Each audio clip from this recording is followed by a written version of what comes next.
Hi guys, welcome back to my channel Jyoti's Blog. আকৌ এটি নতুন ভিডিঅ'লৈ মই আপোনালোকক স্বাগতম জনাইছোঁ। আৰু এতিয়া গধূলি হ'ল আৰু গধূলি ভাত সাজ বনাইছোঁ। গাটো পৰটা ঠিক লাগি থকা নাই, মানে মোৰ অকণমান এদিনা টেষ্ট কৰোৱা হৈছিলে ব্লাডৰ কিবাকিবি, তাতে হিমোগ্লোবিনটো বহুত কম ওলাইছে। এনেও মোৰ বাৰু হিমোগ্লোবিন কমেই থাকে, কিন্তু বেছি কম ওলাইছে, সেইকাৰণে গাটো খুব ঢিলা ঢিলা লাগি থাকে। আৰু দেউতা যিহেতু ভৰ্তি হৈ আছে, দেউতাৰ ওচৰলৈ অহা যোৱা কৰি থকা হৈছে। আৰু সেয়ে আৰু মানে অহা যোৱা সেই ষ্টেপত উঠা মেলা একদম ভাগৰ লাগি যায়গৈ, মানে ইমান কিবা লাগি আছে। আজি দেউতাৰ ওচৰলৈ যোৱা নহ'ল।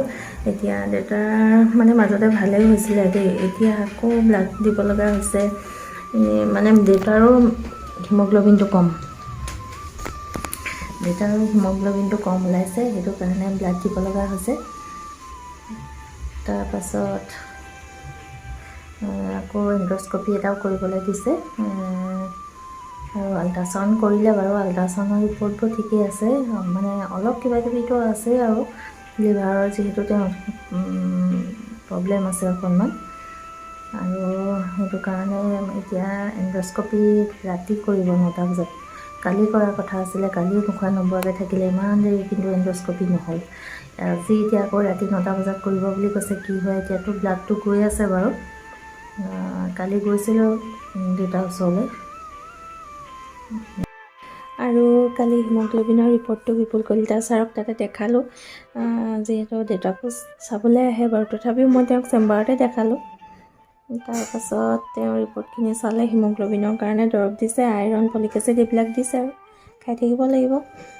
তাৰ আগতেও এনেকৈ খাইছোঁ বাৰু, মোৰ হিমোগ্লোবিনটো কেতিয়াবা কম হৈ যায়। তাৰপাছত আৰু টেষ্ট এটা কৰিব দিছে ব্লাডৰ। তাৰপাছত কাইলৈ আকৌ যাম, ৰিপৰ্টটো ল'ম, দেউতাৰ ওচৰতো সোমাব লাগিব। তাৰপাছত কাইলৈ বিয়াও এখন আছে, তাকে চাই লওঁ কি হয়।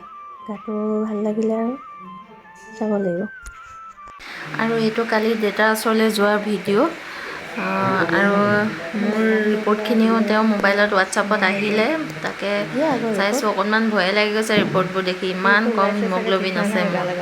তাৰপিছত এতিয়া এওঁলোকে চবেই খোৱা বোৱাত ব্যস্ত।